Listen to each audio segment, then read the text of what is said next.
Imagina poder predecir cómo se comportará un puente durante un terremoto, pero no basándose en un modelo informático perfecto, sino enseñando a ese modelo a entender, a cuantificar y, sobre todo, a aprender de sus propias imperfecciones. Bienvenidos a este análisis en profundidad. Hoy tenemos delante un documento científico que, bueno, a primera vista puede parecer bastante denso, Un poco intimidante, sí. pero que aborda una cuestión que a mí me parece fascinante y sobre todo absolutamente crucial en la ingeniería estructural. ¿Cómo hacemos que nuestros modelos digitales de edificios o puentes sean realmente fiables? La misión que se proponen los autores no es solo construir el modelo. No, eso ya se hace. Claro, la misión es actualizarlo constantemente con datos del mundo real, para que pueda predecir el futuro con una precisión que, bueno, hoy nos parece casi ciencia ficción. Y para eso proponen un método estadístico, concretamente bayesiano, y se centran en una herramienta muy potente que llaman procesos gaussianos, para gestionar la inevitable discrepancia entre la simulación y la cruda realidad. Y esa es la palabra clave, discrepancia. El objetivo, para mí, es un cambio de paradigma. ¿En qué sentido? Pues en pasar de modelos que son teóricamente correctos en un mundo ideal a modelos que son prácticamente útiles en el mundo real, con todo su caos y sus imperfecciones. Vale. El gran desafío, y lo que este artículo intenta resolver, es un equilibrio en tres frentes. Necesitas que el modelo se ajuste bien a los datos que ya tienes, que sea capaz de generalizar y predecir datos que nunca ha visto, y todo ello sin ser tan complejo que se vuelva inmanejable. Una batalla constante entre precisión, predicción y simplicidad. Exactamente. Vale, vamos a desglosar esto porque es un punto de partida fundamental. Todo empieza con los modelos de elementos finitos. Para quien no los conozca, son estas herramientas informáticas increíbles que nos permiten, pues, construir un edificio pieza por pieza, virtualmente, y analizar cómo se va a comportar. Son la base de la ingeniería moderna. Pero claro, tienen un talón de Aquiles, y es que se basan en suposiciones. Y ahí, justo ahí, es donde empieza toda la historia. Esas suposiciones casi nunca son perfectas. Es imposible. Ponme un ejemplo. Piensa en la rigidez de una viga de acero. El modelo asume un valor X, pero en la realidad esa viga tiene microfisuras, la temperatura afecta sus propiedades, la conexión con la columna no es perfectamente rígida. Vamos, son miles de pequeñas desviaciones. Claro. La calidad predictiva de un modelo depende por completo de la validez de esas suposiciones. Por eso es vital actualizarlos. Que es una forma elegante de decir, enseñarles cómo es el mundo real. Justo. Y actualizar, según entiendo por el documento, significa usar datos de verdad como las vibraciones que miden unos sensores colocados en la estructura para corregir el modelo. Sí. Pero el enfoque que proponen no busca una única respuesta correcta. No es la rigidez es 50.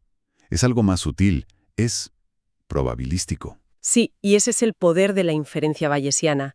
Es una forma matemática de razonar con la incertidumbre, que es lo único que tenemos en abundancia en el mundo real. Me gusta esa idea. Partida, tu mejor conjetura. Eso es.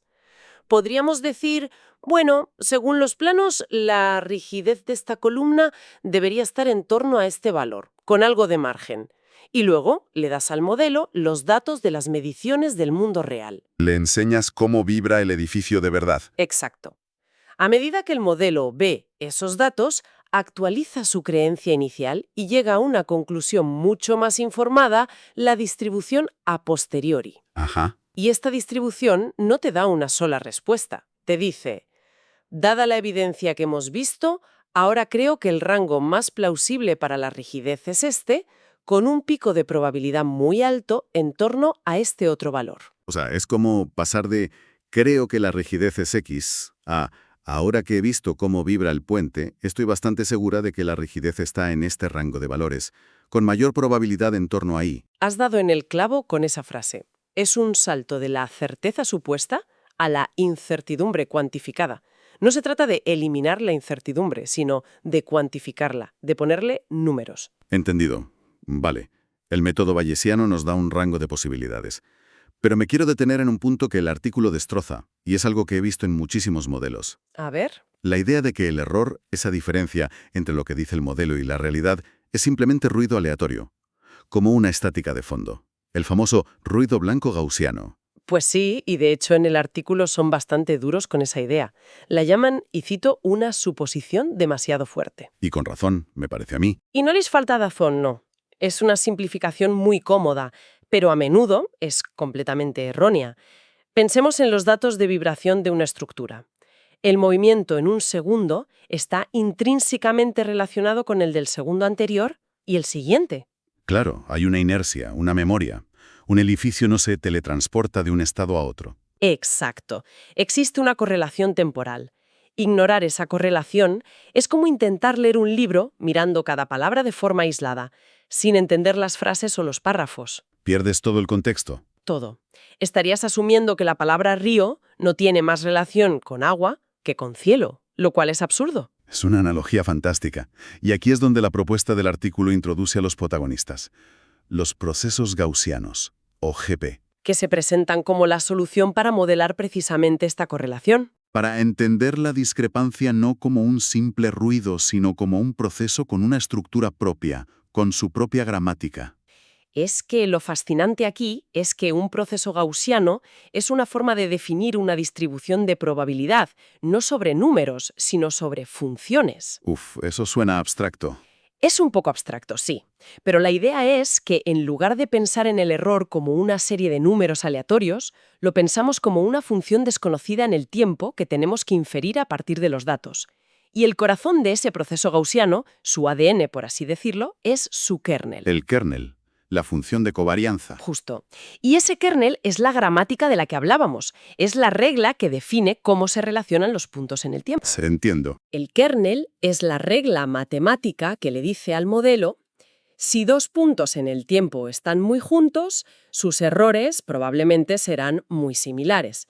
Si están muy separados, su relación será más débil. La elección de este kernel es, según el estudio, el factor absolutamente decisivo para el éxito de todo el enfoque. O sea que todo el tinglado, todo este método tan sofisticado, se puede venir abajo si elegimos mal esa gramática. Por completo. Puedes tener el mejor método bayesiano del mundo, pero si tu kernel no entiende la gramática de tus datos, el modelo no servirá de nada. Eso pone muchísima presión en acertar con el kernel, ¿no? A ver, entiendo la teoría. Pero en la práctica, ¿elegir el kernel correcto no se convierte en una especie de arte oscuro? Es una crítica excelente y es un debate muy real en el campo del aprendizaje automático. ¿Un proceso de prueba y error? Podría hacerlo. Y es precisamente por eso que el artículo no se limita a proponer un kernel, sino que los pone a competir. Analiza varios candidatos. Vale. Por ejemplo, está el exponencial cuadrático, que es el estándar, el que se usa por defecto en muchos casos. Es muy flexible, pero el artículo advierte de que a veces es demasiado suave y puede tener problemas para generalizar. Para predecir más allá de los datos que ha visto. Exacto. Luego mencionan el exponencial periódico. Este es ideal para señales que tienen un patrón claramente repetitivo, como una onda senoidal perfecta. Pero las vibraciones de un edificio real rara vez son perfectas. Justo. La periodicidad puede cambiar, puede haber múltiples frecuencias mezcladas. Si el patrón no es estable, este kernel falla estrepitosamente. Y entonces llegamos a su candidato estrella, el que parece ser la gran aportación del estudio. Lo llaman MMT. Sí, las siglas en inglés de una función exponencial trigonométrica multimodo. El nombre es un poco intimidante, la verdad. Un poco, sí. Pero la idea es muy intuitiva. Es una especie de mezcla sofisticada de funciones sinusoidales que se van atenuando con el tiempo. Y aquí está la genialidad. ¿Cuál? Esa forma matemática se parece muchísimo a la respuesta natural de un sistema dinámico. Es exactamente cómo vibra un edificio tras una ráfaga de viento. Es la superposición de sus modos de vibración. O sea que en lugar de usar una fórmula matemática genérica y esperar que funcione. Exacto. Y esto es, para mí, el gran salto conceptual del artículo. No están buscando la mejor fórmula matemática genérica. Están, por así decirlo, engañando al modelo, dándole una fórmula que ya habla el idioma de la física. Les están dando una ventaja de salida enorme. Inmensa. Es como si, para traducir un texto, en lugar de un diccionario genérico, usaras uno especializado en terminología legal. El resultado va a ser infinitamente mejor. Espera un momento, esto me suena un poco a magia.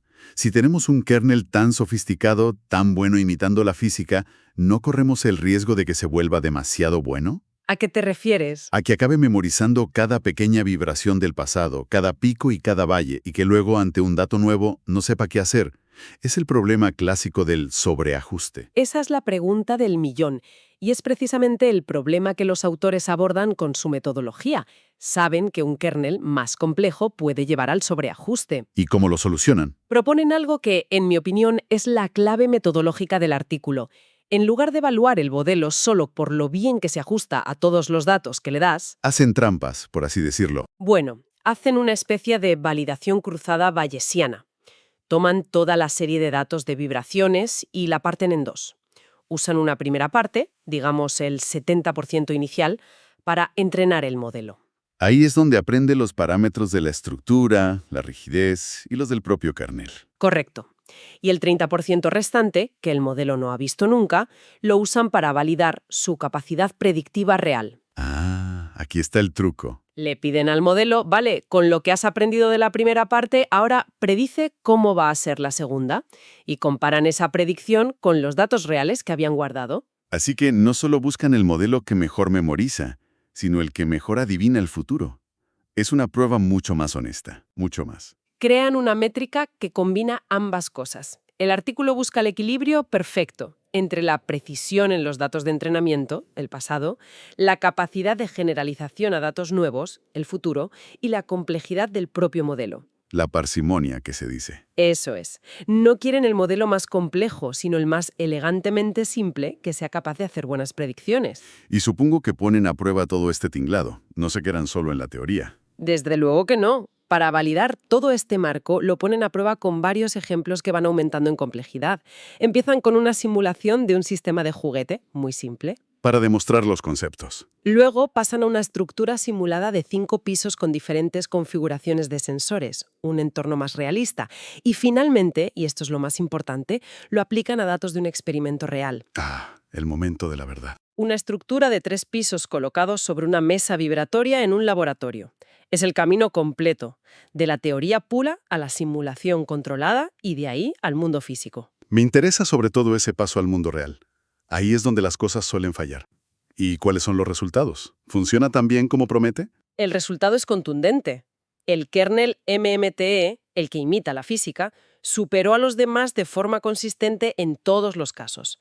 Su rendimiento predictivo fue notablemente superior. ¿Incluso en el experimento real? Sí. Pero lo más impresionante, y aquí es donde ves el poder real de esto, es que en uno de los ejemplos fue capaz de reconstruir con una precisión altísima segmentos de datos que se habían eliminado deliberadamente del medio de la señal. Para, que esto es clave. Porque he trabajado en proyectos donde un sensor de repente deja de emitir durante 2 horas por un problema de batería, y esos datos se pierden para siempre. Pues aquí no. ¿Me estás diciendo que este método podría actuar como un investigador forense y reconstruir lo que pasó en ese hueco basándose en lo que midió antes y después? Exactamente. Es una capacidad de interpolación inteligente muy potente. No es una simple línea recta, es una reconstrucción que respeta la gramática física de las vibraciones que ha aprendido. ¡Qué pasada! Y además, el estudio muestra cómo usar una herramienta estadística llamada Criterio de Información Bayesiano, o BIC, para evitar el arte oscuro del que hablabas antes. El BIC les ayuda a decidir la complejidad adecuada del kernel de forma objetiva. ¿Cómo funciona eso? Pues en el edificio de 5 pisos, el análisis de los datos mostraba 3 modos de vibración principales. Probaron kernels en MTE con 1, 2, 3, 4 modos. Y el BIC les dijo de forma clara: la opción óptima es el kernel con 3 modos. El mejor equilibrio entre ajuste y complejidad. Justo. No se trata de usar el modelo más complicado posible, sino el suficientemente bueno para capturar la física esencial sin caer en el sobreajuste. Impresionante. ¿Y qué hay de la misión original? ¿Consiguieron identificar los parámetros físicos como la rigidez? Sí, y aquí es donde se cierra el círculo. Los resultados muestran que pueden identificar parámetros como la rigidez de los diferentes pisos con gran precisión, incluso cuando el modelo de elementos finitos del que parten tiene errores deliberados. Ah, o sea que el proceso gaussiano. El proceso gaussiano, con el kernel MMTE, aprende a compensar esa discrepancia entre el modelo simplificado y la realidad compleja. No solo corrige el error, sino que al modelar correctamente ese error, permite que la identificación de los parámetros físicos sea mucho más precisa. Vale, creo que después de este recorrido es un buen momento para intentar destilar las ideas principales. Adelante. Si tuviera que resumir lo que hemos aprendido, yo diría que para empezar hay que aceptar que los modelos de ingeniería son, por definición, una aproximación. Su poder no reside en ser perfectos, sino en su capacidad de ser actualizados con datos del mundo real. Totalmente de acuerdo. Y añadiría que el marco bayesiano, con procesos gaussianos que hemos visto, es una forma muy robusta y flexible de hacerlo. Es una maquinaria muy potente. El segundo punto que me llevo es que la clave del éxito está en no despreciar el error. Hay que modelarlo correctamente. Esa discrepancia no es ruido aleatorio. No, tiene una estructura, está correlacionado en el tiempo, y los kernels de covarianza adecuados, como el MMTE, son capaces de capturar esa estructura. Tercer punto. Ese kernel, el MMT, funciona excepcionalmente bien para la dinámica estructural. Y no es casualidad. No, es porque su forma matemática intrínsecamente imita la física de las vibraciones, se aprovecha del conocimiento previo que tenemos sobre cómo se comportan estas estructuras. Y por último, el cuarto punto, que me parece una lección de humildad.